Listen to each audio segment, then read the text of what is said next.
Bien, hoy intentaremos continuar con esta serie respecto a la unidad, la cual no pretendía ser, en su primer sermón no tenía yo la idea de que este primer sermón pues se transformara en una idea de traer 2 o 3 sermones respecto del tema, porque no era la intención principal que tenía en mi corazón, pero así el Señor lo quiso, así el Señor nos llevó y bueno, espero que siga siendo de edificación como hasta el día de hoy.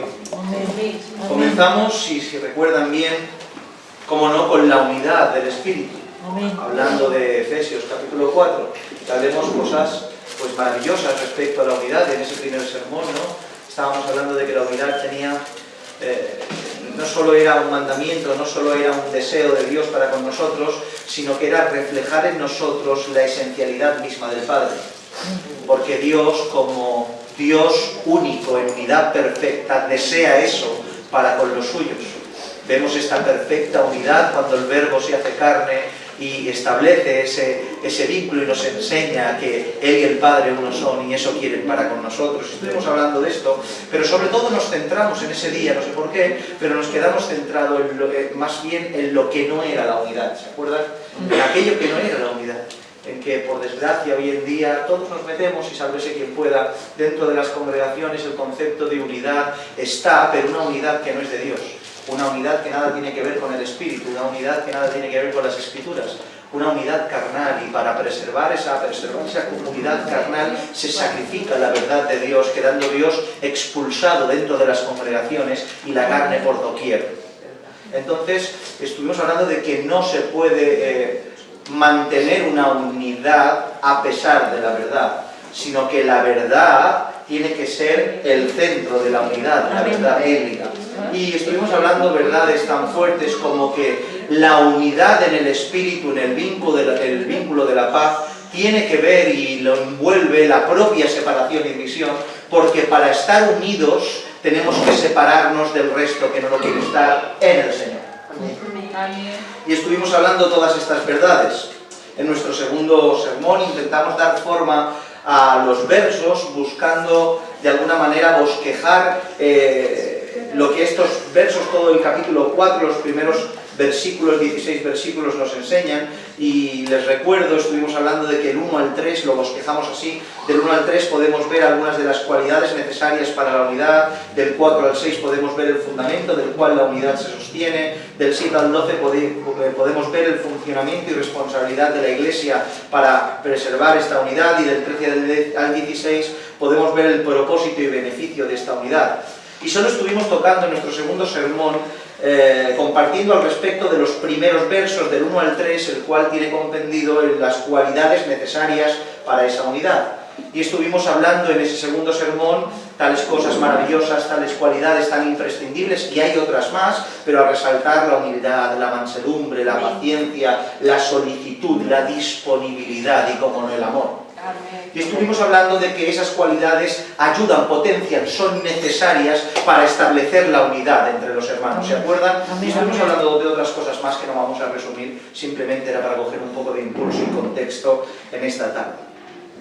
Hoy, ya vistas las cualidades, veamos ahora los fundamentos por los cuales la unidad se sostiene, ¿amén? Estos fundamentos, ¿vale? Del Efesios capítulo 4, vamos a leer del versículo 4 al 6. Y dice la palabra del Señor así, que el Señor purifique nuestros labios para leer su bendita palabra. Dice, un cuerpo y un espíritu. Recuerden que estamos hablando de fundamentos. Los fundamentos que promueven, que sostienen, que son imprescindibles para la unidad de una iglesia local. Dice, un cuerpo y un espíritu, como fuisteis también llamados, en una misma esperanza de vuestra vocación, un Señor, una fe, un bautismo, un Dios y Padre de todos, el cual es sobre todos y por todos y en todos. Amén. Maravillosos versos que nos enseñan cosas maravillosas y nos establecen un fundamento firme y seguro. Amén. Qué importante es el fundamento. Amén. Por mucho que queramos edificar, por mucho que uno haga una obra arquitectónica maravillosa, si al principio no coge una excavadora y empieza a edificar hacia abajo, para nada sirve. Todo el mundo quiere comenzar a edificar hacia arriba porque es lo primero que se ve. Y lo de abajo como que no tiene importancia. Y es verdad que cuando uno comienza a edificar hacia arriba, el edificio se hace antes. Porque empiezas desde arriba, te saltas un paso fundamental, pero en apariencia sí que es verdad que está hecho, pero si profundizas, si viene un viento, se cae al suelo. Pero en cambio lo primero que tenemos que hacer es edificar, pero hacia abajo, porque los fundamentos son importantes. El fundamento es lo que sostiene una casa y por ende el fundamento de una iglesia es lo que la sostiene. Amén. Dice la Escritura en Efesios, en el mismo libro de los Efesios, capítulo 2, verso 20, dice un texto maravilloso que creo que todos deberíais conocer. Dice, edificados sobre el fundamento de los apóstoles, sobre el fundamento de los profetas, reitero, ¿vale? Sobre el fundamento de los apóstoles, de los profetas, siendo la principal piedra del ángulo Jesucristo mismo. Amén. O sea, hablando, imagínense, toma todo el compendio bíblico, profetas, apóstoles y Cristo como eje principal de ese fundamento. Y a lo largo de las cartas del apóstol Pablo vemos cómo enfatiza y hace relevante el fundamento y dice que todo lo que se edifique se sobreedifique. O sea, si hay que edificar, se tiene que edificar encima de los fundamentos que están aquí establecidos. No podemos edificar hacia abajo. Lo que se edificó hacia abajo ya está puesto. No tenemos derecho ni tenemos ningún tipo de prerrogativa de tirar hacia abajo. Nosotros tenemos que edificar hacia arriba tomando como el fundamento nuestra esencialidad como iglesia cristiana. ¿Entendéis esta importancia? En el siglo XVI, concretamente el 31 de octubre de 1517, si no recuerdo mal, hace ya 500 años, hubo algo conocido como la Reforma Protestante. Resulta que Lutero, un hombre del Señor, se puso en contra de todo un imperio del catolicismo y dijo que no, que esto no es así. Y con sus tesis, con sus protestas, con su predicación, con su valentía y con el Espíritu del Señor, logró con el cabo del tiempo esto que conocemos como Reforma Protestante, como protestantismo, haciendo y recuperando aquellos primeros siglos que quedaron olvidados y opacados por esos siglos tenebrosos dentro del cristianismo católico, que llevó el cristianismo a una mentira, llevó el cristianismo a una falsa, llevó el cristianismo a algo que nada tenía que ver con la verdad apostólica. Por tanto, sino también, y lo digo aquí entre paréntesis, Lutero y todos los demás que le siguieron reformaron, no crearon. Reformaron. ¿Qué reformaron? Lo que estaba deformado. El catolicismo deformó la iglesia primitiva y los reformadores en el siglo XV reformaron lo que fue deformado por el catolicismo de lo bien formado del principio.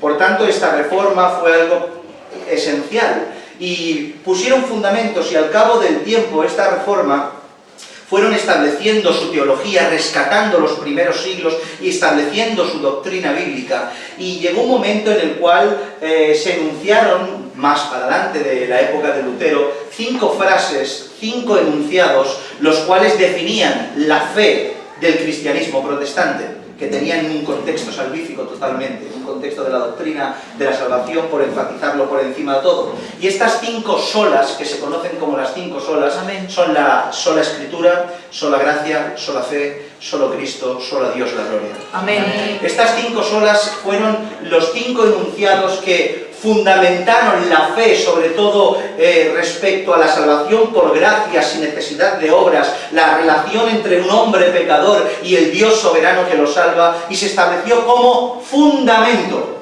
para la iglesia cristiana. Hasta el día de hoy se sostiene, y son unos enunciados maravillosos que tenemos que comprender y estudiar.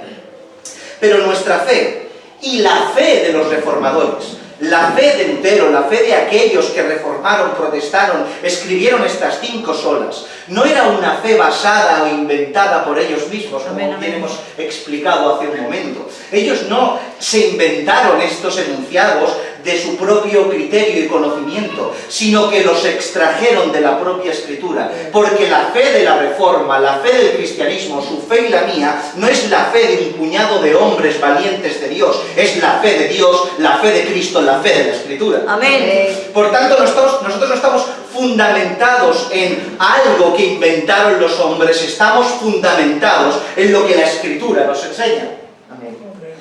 Y aquí vemos claramente en el capítulo 4 de Efesios cómo Pablo, discípulo de Cristo, establece las solas de Cristo. Amén. Y establece sus enunciados, las cuales representan la unidad, fundamento, como la iglesia que somos. No son otras diferentes, pero sí que son las que se extrajeron de las Escrituras. Notemos esto para ver esta realidad que estamos hablando, de esta unidad perfecta, de estos enunciados perfectos. En estos versos que hemos leído contienen lo siguiente: un cuerpo, un solo cuerpo. Amén. Un cuerpo, un espíritu, una esperanza, un Señor, una fe, un bautismo, un Dios y Padre de todos, sobre todos y en todos. Amén. Amén. Amén. Aleluya. Las solas de la Escritura. Amén. Si se dan cuenta, escuchen bien esto, hay una reiteración en la unidad entre nosotros debido a la ausencia de la diversidad entre aquello que nos une. Y se lo explico. O sea, debido a la imposibilidad de decidir entre el fundamento, hace fácil la unidad entre su pueblo. ¿Por qué? Porque no hay muchas cosas a decidir respecto a lo que tenemos que echar por fundamento. Si hubieran muchas cosas que decidir respecto a fundamento, estaríamos discutiendo y averiguando y habría más dificultad de ponernos de acuerdo. Pero estos enunciados nos lo ponen fácil, porque no tenemos que decidir qué fundamento echar, porque no hay muchos Cristos, no hay muchos cuerpos, no hay muchos espíritus, no hay muchos dioses, no hay... Es así, solo hay uno de cada y solo podemos decidir en ese. Amén. Por tanto, la imposibilidad de la diversidad en la decisión de echar el fundamento hace que estemos unidos en esta única y sola verdad. Amén. Amén. Gloria a Dios. Sí, Señor. Es increíble, mis hermanos. Sí, Señor. No tenemos que sentarnos y, bueno, ¿y cuál es el Cristo que nos salva? ¿O cuál es el Dios verdadero? ¿O cuál es el Espíritu verdadero? No, solo hay uno. Amén. Amén. ¿Cuál es la Escritura? La que tiene... No, solo hay una. Amén. Y es normal que en este sentido todo se simplifique, porque como ya dijimos, el propósito de Dios es que seamos uno. Amén. ¿Cómo el Señor no va a ser claro en su fundamento? Una Escritura, un Espíritu, un Dios, un Señor, un bautismo, una esperanza. Amén. Entre paréntesis, que hable aquí de fundamentos no significa que no haya más fundamentos. O que estén todos los fundamentos. Están los principales. Como digo, es por tanto la unidad, sin lugar a dudas, el centro de estos pasajes bíblicos y el deseo de Dios para con los suyos. Y como he dicho, no tenemos muchas opciones, sino solo una. Y en esta estamos unidos. Amén. Amén. Veamos un poco, muy por encima, porque no voy a profundizar en nada de esto, muy por encima, pero veamos un poco estos fundamentos únicos que nos hacen permanecer en la unidad los unos con los otros, porque tenemos todos el mismo fundamento. En primera instancia habla de un cuerpo. Un cuerpo. Es bien sabido por todos que la Iglesia es comparada con un cuerpo físico humano. Ponen la comparación de la Iglesia como un cuerpo humano en varias ocasiones.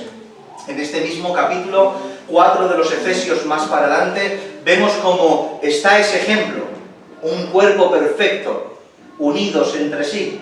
Primera de Corintios 12, si no recuerdo mal, hay un paralelismo a estas verdades y también nos expresa esta misma verdad. Un solo cuerpo. Por tanto, la Iglesia no son cuerpos independientes, separados, o sea, personas independientes, separadas las unas de las otras, con diferentes conceptos, conciencias y propósitos, sino un solo cuerpo, el cual tiene diversidad de miembros, pero con una unidad perfecta entre ellos, siendo la cabeza personificada Cristo. Amén. Por tanto, no hay muchas iglesias y muchos cuerpos, sino un solo cuerpo y una sola iglesia. La existencia de la iglesia local, una iglesia local es lo que esto es, como hay muchas por toda la faz de la tierra. La idea de una iglesia local es el propósito de Dios, el proyecto divino para con los suyos. pero en ningún momento que sea el proyecto de Dios para con los suyos tiene que ver con que haya diversidad de iglesias o diversidad de cuerpos y cada iglesia sea independiente y sea un cuerpo independiente. No, tiene que ver con que el único cuerpo de Dios, de Cristo, la única iglesia del Señor está segregada, separada en diferentes iglesias locales a lo largo del planeta Tierra. Por tanto, aunque tú pertenezcas a una iglesia local, aquí a Casa de David, y aquí tienes tu responsabilidad, y aquí tienes que trabajar, y desde aquí es tu centro de operaciones desde dentro hacia afuera, por supuesto que sí, tienes tu responsabilidad en la iglesia local, no te hace y te excluye de tus demás hermanos de las diferentes iglesias. Amén. Somos hermanos de diferentes iglesias y por tanto no podemos estar tan al margen como se está hoy. Yo entiendo y apoyo y entiendo que el plan de Dios es así, que seamos iglesias independientes, pero no puedo entender que no haya ningún tipo de relación entre ellas. No puedo entender que si somos miembros de una misma iglesia universal, con los mismos conceptos, las mismas doctrinas, el mismo conocimiento, la misma santidad y por supuesto el mismo evangelio, no nos preocupemos los unos de los otros, no haya esa colaboración los unos de los otros, no nos duela los unos de los otros y vivamos independientes como si nada tuviera que ver con nosotros. No es así, mis hermanos. En la actualidad, la mayoría de iglesias vivimos así, pero tenemos que aportar, queremos ser mejores, y tenemos que aportar e intentar unificar, y no estoy hablando de que cada cual que piense lo que quiera y estamos todos juntos, una especie de ecumenismo raro, no, sino que como hermanos que somos, teniendo estos mismos fundamentos y este mismo evangelio, colaborar y caminar juntos. Amén. Porque no son muchas iglesias, solo hay una. Amén. La iglesia del Señor Jesucristo. Amén. Por tanto, como he dicho, el propio concepto de cuerpo ya denota y representa esta unidad.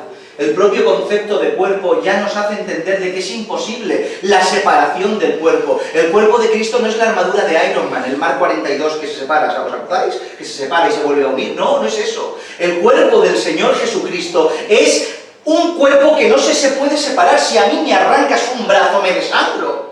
Y me lo pueden curar, pero el miembro que sale se muere. Porque nos mantenemos vivos mientras que estemos unidos en Él. Amén. Amén. Sí, Señor.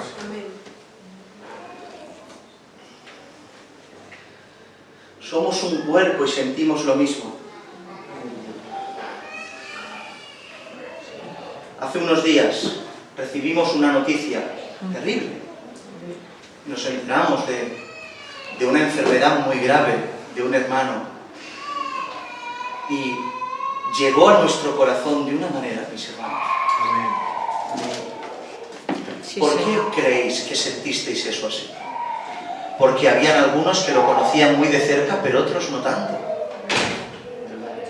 Pero resulta que la unidad en el Señor, la unidad en un mismo cuerpo es tan sumamente grande, que ese corazón que sentía Él, que sentían sus seres queridos más allegados, estaba en nuestro corazón palpitando y pudimos experimentar el dolor. Amén. Amén. El dolor de ellos lo experimentamos en nuestro corazón. Amén.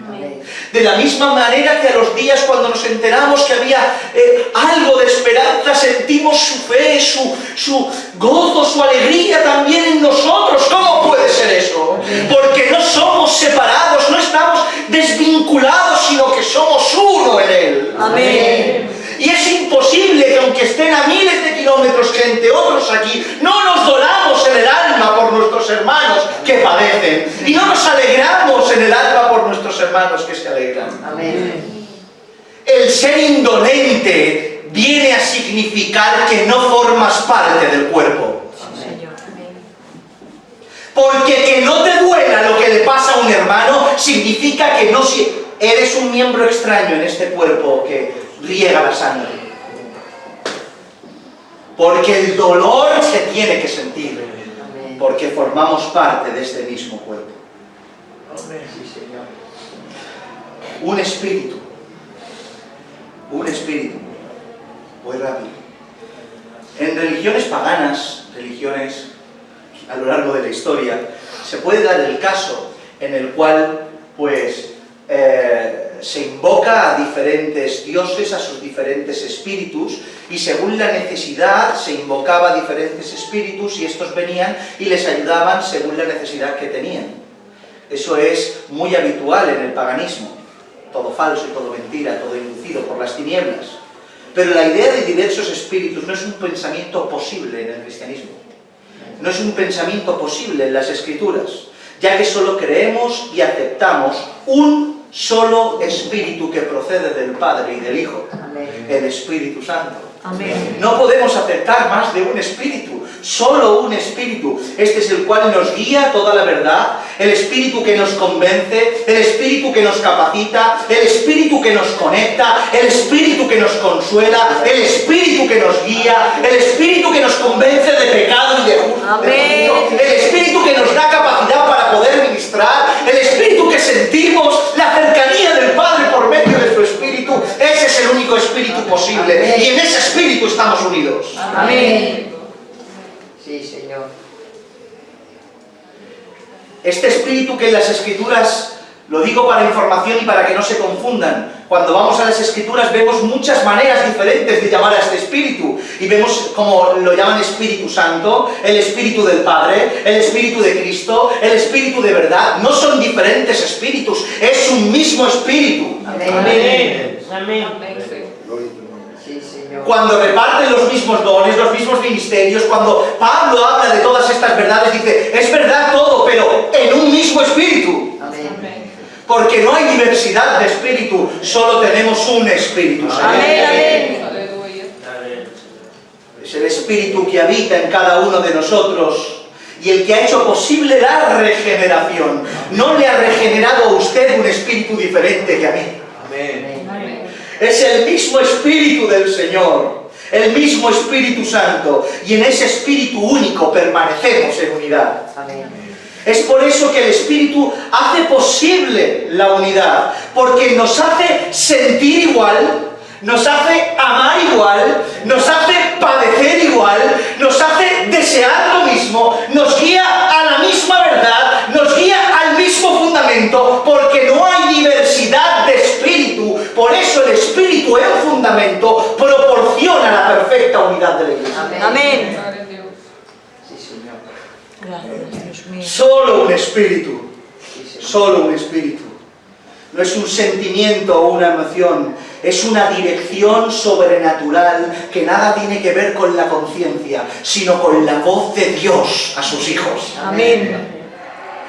Cuando estáis ahí arrinconados por el pecado, que no podéis soportar el dolor, ¿quién os creéis que da testimonio a vuestro espíritu de que sois suyos? Ay, Señor. El espíritu se conecta al vuestro y os da testimonio a pesar de la dificultad de que sois suyos. Amén. Un mismo espíritu, el Espíritu de Dios. Amén. Una esperanza. La esperanza que nos une se podría separar en dos partes. La esperanza de lo que vendrá y la esperanza de aquel que la proporciona. Amén. La esperanza de lo que vendrá y la esperanza de aquel que nos lo proporciona. Todos estamos unidos en la esperanza de que esta aflicción momentánea es un suspiro comparado con lo que viene, Amén, ¿verdad? Señor. Amén. Dice la Escritura en Romanos 8:18, pues tengo por cierto que las aflicciones del tiempo presente no son comparables a la gloria venidera que Amén. en nosotros ha de manifestarse. Hace una comparativa y pone en balanza ¿qué son 70, 80, 100 años en este mundo comparado a una eternidad? Sí, Señor. No hay sufrimiento posible en esta vida que pueda equipararse al gozo que recibiremos después de esta. Amén. No existe comparación. Imagínate a la persona que ha sufrido más en vida y multiplícalo por 1000 millones. No es comparable a la gloria venidera que en nosotros ha de manifestarse. Gloria a Dios. Gracias, Señor. Por tanto, estamos unidos en esa idea de lo que vendrá, en esos acontecimientos finales, cuando venga su shalom, su paz al mundo, cuando ya no hayan guerras, cuando ya no haya envidia, cuando todo el mundo tenga alimentos, cuando ya no haya muerte, cuando todo el mundo resucite. Tenemos esa esperanza, la esperanza de un mundo por venir y la esperanza de que los que murieron en Cristo resucitarán. Amén. Y resucitarán aquellos que padecieron y murieron en Cristo, y podemos estar todos juntos con Él. Tenemos la esperanza como la novia que está impaciente esperando que el novio venga a desposarla. Esperanza de novia que se va a casar con su novio. Y en esa esperanza estamos. Pero creo que hay una esperanza que seguro que si lo piensas bien, todos coincidiremos. ¿Saben qué más deseo yo del mundo por venir? Que el Señor venga. ¿Saben lo que más deseo? Que mi carne desaparezca. Lo que más me deseo es que este cuerpo de carne inmundo que me lleva a pecar se quite para que le pueda dar la gloria a Dios como se merece. Que esta carne que me entorpece y que a veces hace lo que no quiero, se me quite de una vez por todas y pueda adorar a mi Dios. Con total libertad, sin ningún tipo de queja ni nada. Eso es lo que quiero, alabar con mis hermanos, sin necesidad de pensar en esta carne y poder adorar a Dios. ¡Aleluya! ¡Aleluya! Sí, Señor. Esa esperanza es la que nos une. Pero más que la esperanza del cielo, la esperanza que nos une es el que nos proporcionó el cielo. Porque más que el cielo, mi esperanza es Él. Amén. Porque más que el cielo, mi esperanza es Cristo. Porque el cielo es cielo, porque Cristo está en Él, porque mi Padre está ahí. Aleluya. Sí, Señor. Gracias.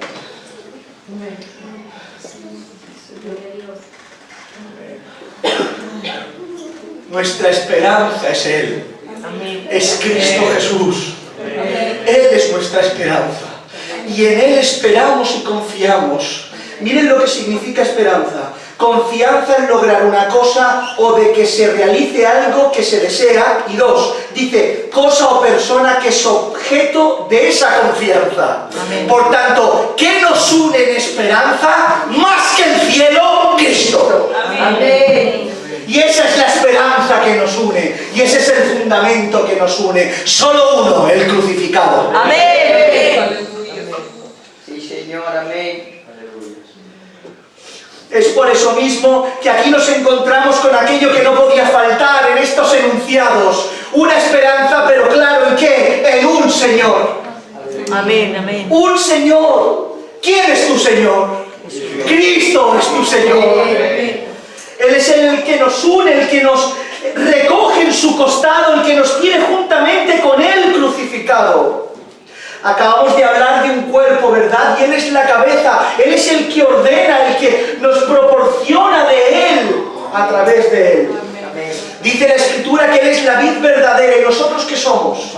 ¿Y por qué podemos dar fruto? Porque estamos injertados ¿dónde? En Él estamos, somos pámpanos de esa vid. ¿Y sabes por qué puedes dar fruto? Porque Él te lo proporciona. Amén. No por tu bondad, ni tu capacidad, ni tu entrega, nada de eso, sino porque en la soberanía del Padre te injertó en Él, estamos con Él y en Él damos fruto. ¿Y saben por qué hay unidad? Porque damos un mismo fruto, porque estamos injertados en un mismo tronco. Si estoy injertado con mi hermano en la misma vid, ¿qué dará él que yo no dé? Daremos lo mismo.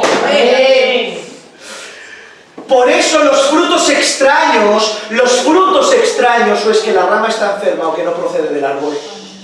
Sí, Señor.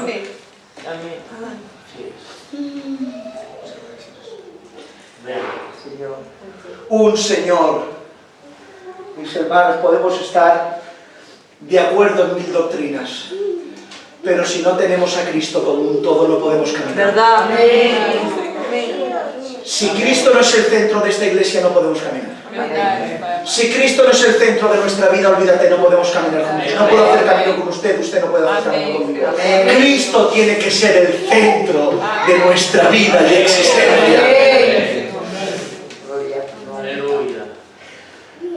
Por tanto, Una fe, todas estas enunciados están relacionados entre sí y es hablar de lo mismo, mis hermanos. Una fe, todos sabemos lo que fe significa. La palabra fe es emuná, pistis en griego, todos lo sabemos, que tiene que ver con no solo creer en algo que no ves, sino cumplir por medio de los mandamientos, ratificando, o sea, dando a entender de que tu fe es verdadera por medio de tus obras. Y eso es fe. Fe, no te confundas, fe no es solo creer, fe es creer y obrar. Amén. Fe no es solo obrar, fe es obrar y creer. Amén. Ambas cosas tienen el compendio de lo que la fe es. Amén. Y estamos unidos en esta fe. ¿Fe en quién? Fe en Cristo Jesús, Señor nuestro, que el Padre lo envió y Él en pura obediencia se mantuvo firme en santidad perfecta, muriendo sin pecado en sustitución nuestra, dándonos la posibilidad de ser justificados, resucitando el tercer día para el perdón de nuestros pecados.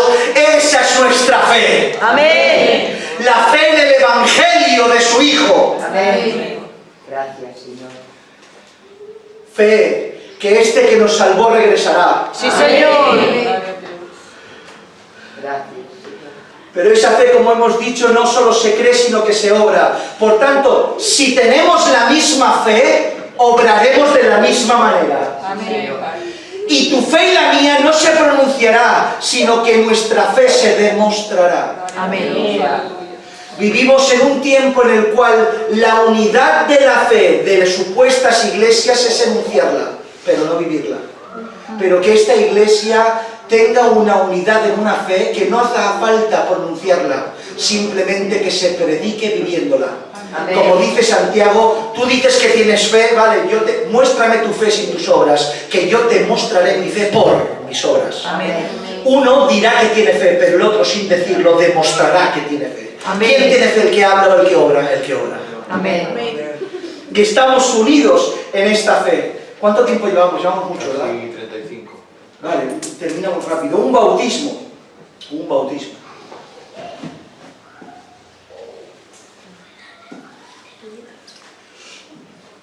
Cuando hablamos de un bautismo, no podemos entender en esta parte que se refiere a la práctica del bautismo en agua. No podemos entender un bautismo como el mismo bautismo que practicamos todos y la misma forma exacta en el cual el proceder de ese bautismo. En primer lugar, la propia Escritura nos ofrece la posibilidad de como poco dos formas, ¿verdad? Vemos en Mateo 28 como hay una forma completamente fidedigna y bíblica que es bautizar en el nombre del Padre y del Hijo y del Espíritu Santo, y vemos como hay otra fórmula en varias ocasiones en el libro de los Hechos como es bautizar en el nombre de Jesús.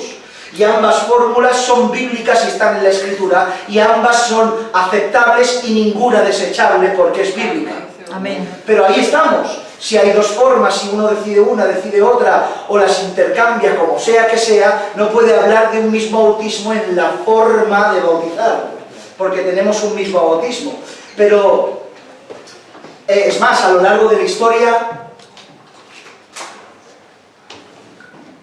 ha habido un montón de formas y de maneras de practicar este bautismo por agua. Vemos como algunos deciden que tiene que ser exclusivamente en aguas vivas, no estancadas, y otros no les dan tanta importancia. Hay algunos que es inmersión total y otros bautizan por aspersión. Hay algunos que creen que los infantes tienen que bautizarse de pequeños y adultos y otros solo en adultos. Hay algunos que sumergen más de una vez en el bautismo. O sea, hay diferentes fórmulas de bautismo que han sido desarrolladas a lo largo de la historia y todos son hermanos en la fe. Por tanto, entendemos que no se puede referir jamás a la fórmula. Por tanto, se debe resolver esto de la siguiente manera. Cuando habla de un bautismo, hace alusión en el nombre y autoridad en el cual nos bautizamos. Amén, amén, en primera amén. instancia. O sea, hace alusión a que tenemos un mismo bautismo porque todos somos bautizados, ya sea en el nombre del Padre, del Hijo y del Espíritu Santo, en el nombre de Jesús, en la autoridad que Dios representó en la tierra por medio de su Hijo, y todos somos bautizados en Él. Amén. Como ya predicamos en su momento. Pero por otro lado, y esta es la más probable, que yo creo más que se refiere a esto, se refiere al bautismo en el Espíritu. Amén.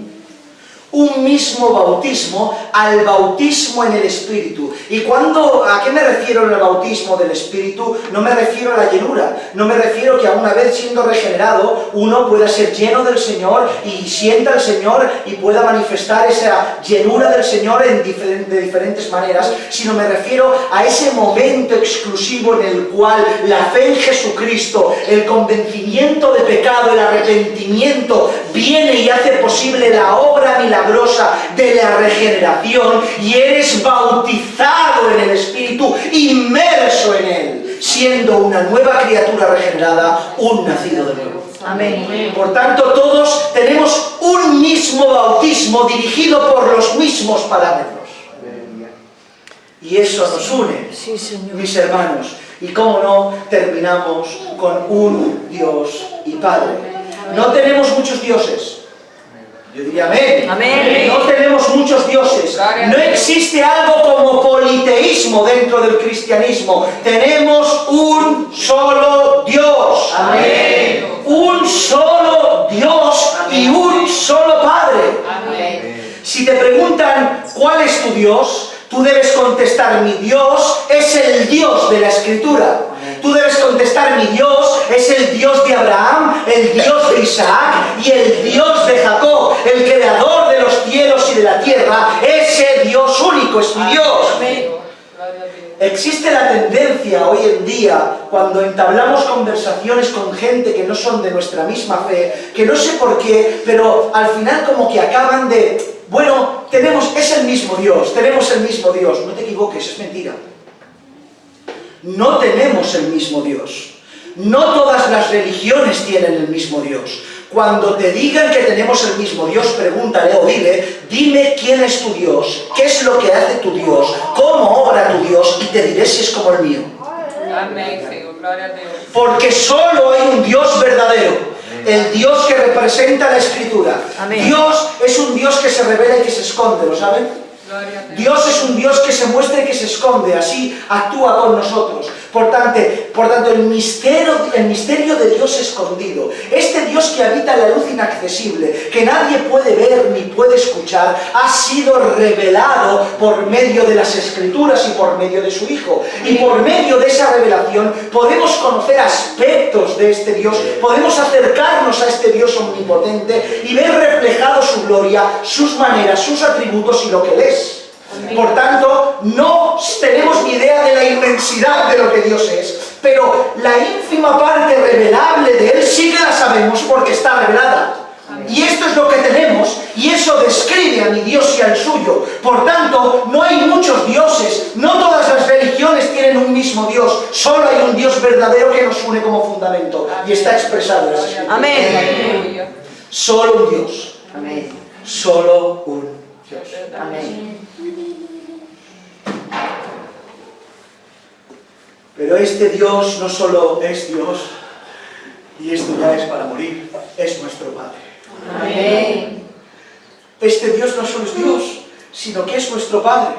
Es muy lógico, ya que en un contexto de unidad, ¿qué mejor figura que el padre de un hogar? Amén. Que es muy lógico que en este contexto de unidad hable de Dios como Padre. Porque Dios tiene muchos nombres y muchos atributos, pero es nuestro Padre. Y un padre de familia lo que hace es tener a la familia unida. Amén. ¿Qué hace un padre de familia? ¿Se imaginan una casa con 7 o 8 hijos y cada uno con un padre diferente?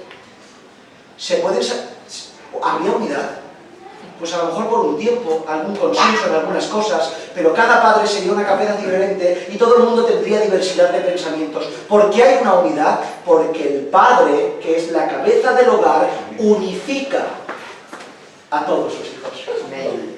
Y el Padre, que es nuestro Dios, y todos somos hermanos, y Él con sus leyes, viviendo bajo su misma casa, vivimos en perfecta unidad, porque no hay muchos dioses, al igual que no hay muchos padres, solo un Padre celestial. Amén. Sí, Señor. Es por eso que estamos unidos, el cual también es Padre, y no solo Dios. Por eso mismo dice y concluimos, este Padre es en todos, el cual es sobre todos y por todos y en todos. Amén. Es en todos porque hace morada en todos nosotros. Es sobre todos porque está al tanto de todos lo que nosotros Amén. somos. Es por todos porque sale a favor nuestro. Y es en todos, mis hermanos, porque está con nosotros. Amén. Dios es Dios, uno, único, Padre y tuyo. Amén.